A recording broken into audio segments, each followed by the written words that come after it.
Hi everyone. As we're all stuck at home, actually being safe at home, today's menu will be fresh methi paratha.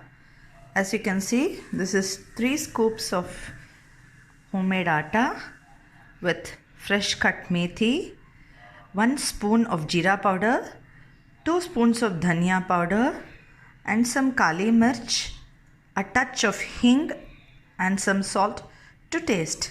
So, this is an absolute delicious methi paratha that I'm going to show you today. Watch it. I've also added a dash of turmeric. So, just make sure that all of this powder gets evenly mixed in the batter before you can actually make it into the roti batter. I'm preparing the dough as usual by adding a little bit of water and bringing it to the right consistency. I'm sure you all know how to do it. So this is second part. As you can see, the roti batter has come out so nicely. So some people add little drops of oil to the batter. I prefer not to do it because anyway the parathas, while I make the parathas, I will be using some oil. So I try to kind of avoid oil when I mix the atta. So it will be best if you let this atta sit down nicely for about 15 minutes before we start cooking. So as I said, after 15 minutes, our roti atta, kasturi methi atta looks like this. So today I was fortunate to get about 4 bunches of fresh methi. So in Tamil we call this mendekire. It is very small and cute bunches. All you need to do is cut off the stem and chop it off and use in your batter. It's very good for your system. So this is how my dough looks after about 15 minutes of setting. So along with this methi paratha, I will be making soya paneer plus cauliflower butter masala. So this is a recipe that has been passed down to me through my mother. I'm sure she figured it out. This again does not use too much of masala items, not even garam masala. So here I've taken about 3 big size onions, about 8 fresh ripe tomatoes, 3 chilies, 2 pieces of ginger, and about 5 cloves of garlic. So you peel the onions, you clean the tomatoes, you peel the garlic, you cut them all into medium chunks, and you're going to grind them fresh in a mixer. Grind it all fresh in a mixer. Do not saute them, do not fry them in the pan, do not cook them. Just cut all of them, clean all of them into smaller chunks and grind them into a nice fine thick paste in the mixer. So as I said, for the side dish I'm making Gobi paneer. It's going to be a gravy style. So this is the masala that we've grounded and kept. Do you see the beautiful redness? It also smells good from this side. Some children love aloo, and of course we also like aloo. So I've just kept 2 nicely washed unpeeled aloos. So you can add it with the skin. And so this is 2 cups of soya paneer tofu. So not the paneer, this is soya paneer, and this is what it is. I will also show you how to make this sabji in the next video. I'm making Gobi paneer. It's going to be a gravy style. So this is the masala that we've grounded and kept. Do you see the beautiful redness? It also smells good from this side. Some children love aloo, and of course we also like aloo. So I've just kept 2 nicely washed unpeeled aloos. So you can add it with the skin. And so this is 2 cups of soya paneer tofu. So not the paneer, this is soya paneer, and this is what it is. I will also show you how to make this sabji in the next video.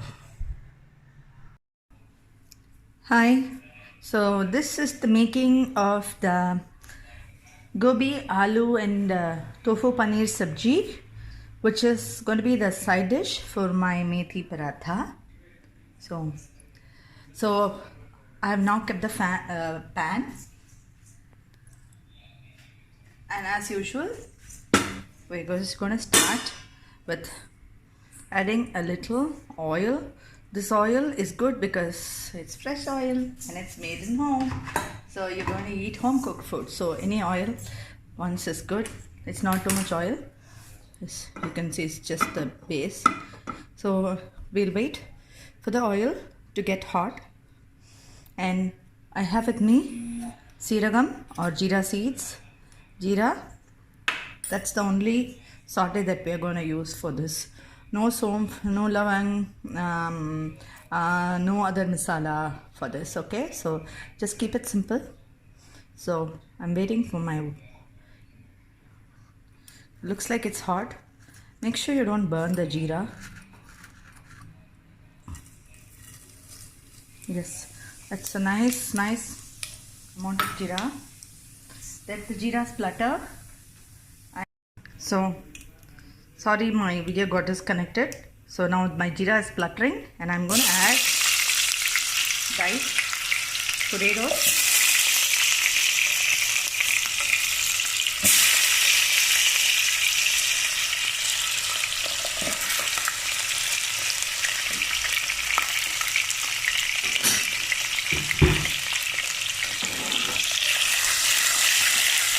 We're going to cook this with the peel on. So let this cook for a while until the potatoes become a little brown on the sides. We'll wait for that. So if you see, my aloo is a little brownish on the sides, cooked with the jeera. Oops, one of them don't want to cook. Okay, I've dropped him in. Now keep the fire in low, and do you remember the masala we had grounded? This has 6 tomatoes, 3 onions, 3 big chilies, 3 big chilies, got 5-6 cloves of garlic, and 2 pieces of ginger. Do you remember that consistency? So now we're going to empty this in. So you can keep this away because we might be using it to clean it up and then use it later. Don't waste even a single drop of food.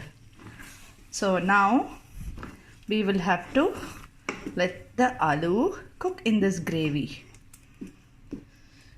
Probably it's not as simple as my dum aloo recipe, but believe me, it is absolutely amazingly delicious. So now I will be adding all the basic masala in it. Just watch. While the sabji is cooking, let us add salt to taste. Always add little, little is always better, so we can always add more if needed. Then some haldi and some, not to make it too spicy, just this amount of red chili powder. That's all, nothing else. So now mix it well and let it stir for at least about 5 minutes. We'll come back in 5 minutes. So that's about 5 minutes now, and I just washed the rest of this and emptied it. I might be pouring more water to it because the consistency is too thick for now. So I'm just going to be adding more water. So let's add more water, and you can add water. Yes, you can add this much of water because we are going to have some more vegetables in it, especially the tofu paneer, and the cauliflower has to completely cook. So don't drop the cauliflower right now. Let's drop the tofu paneer in. People sometimes fry the paneer. You don't need to fry the paneer. All you need to do is like soak the paneer in hot water for like 5 minutes and then use it. So that's what I've done to my paneer. My paneer is ready to be dropped into the sabji. So as I told, my paneer is all ready after I put it in the microwave for about 3 minutes. If you have a microwave and you want to just steam it in the microwave, that's fine. Otherwise, you can just boil some hot water, and in the hot water you can soak your paneer for like 5 to 6 minutes. So my paneer is now dropped into the sabji. So as for my cauliflower, I am going to blanch my cauliflower. So slight vega vekkradhu. You don't have to cook it fully because enakku cauliflower vandu konjam crispy ah irundha pidikum. And it's sometimes good to eat blanched vegetables instead of completely cooked vegetables. I don't want my cauliflowers going all soggy and splitting up. So as you can see, I have my florets big and beautiful. So I will be dropping my blanched cauliflower. These are blanched cauliflowers into the sabji after about 5 minutes.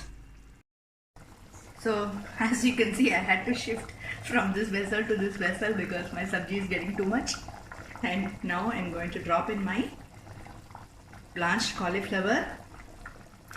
My last video was like, I will be dropping in my blanched cauliflower after 5 minutes. So the 5 minutes is done and I'm dropping in my blanched cauliflower. I am also going to drop in a handful of fresh mutter peas, patani, peeled and kept fresh. So that's about all of the ingredients now. Let us stir it nicely.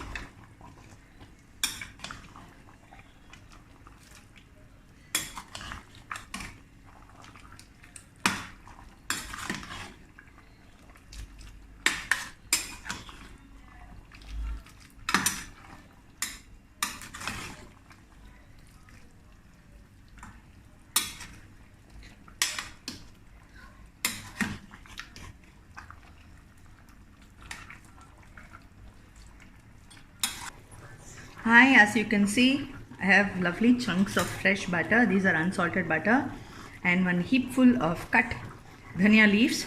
So now we're going to add the dhania leaves to my lovely sabji. You see how beautiful it's simmering?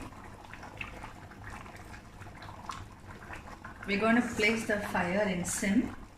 We want the first oil that we poured to come up on top. So if you can see, everything has gone down so beautifully and the liquid has come up. So let's just mix the ingredients well. Let's just mix everything well. And I love this color of my sabji. It has the yellow, it has the orange, it has the green, and you can see the veggies. It's completely unhealthy thing, and I have not added any extra masala than what you've been seeing. So once this is over, let's first drop 3 butters, like all the pieces of butter. It's okay to have some good fat. So let it keep simmering and your sabji will be done after exactly 10 minutes. So remember we had done the paratha base atta.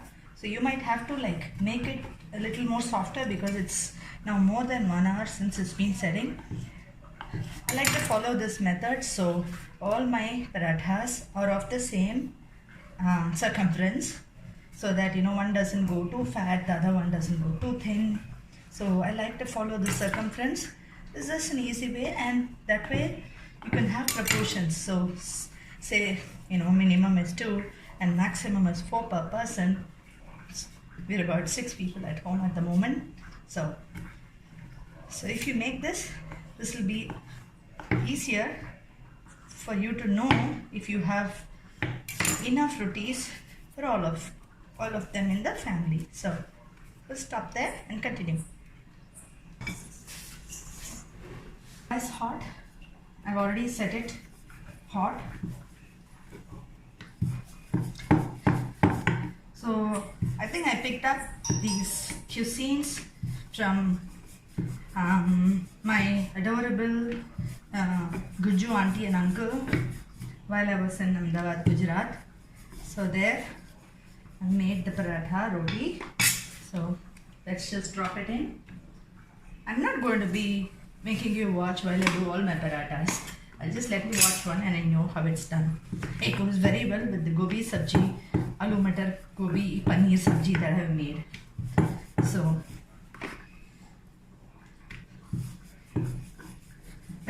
let's see how it comes out. When it gets cooked, the flavors are so fragrant, and believe me, you will love it.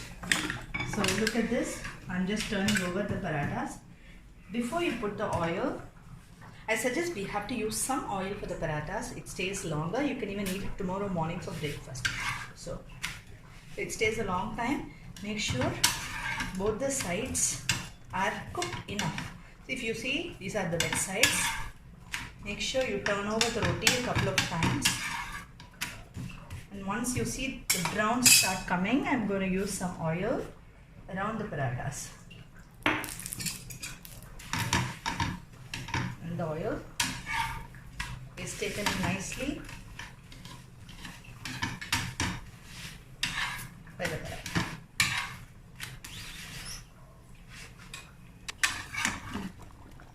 Fresh methi paratha with lovely aloo mutter gobi sabji. I'm not going to serve it on the plate now. You better try it home, eat it, and then let me know how it tastes. Bye with love.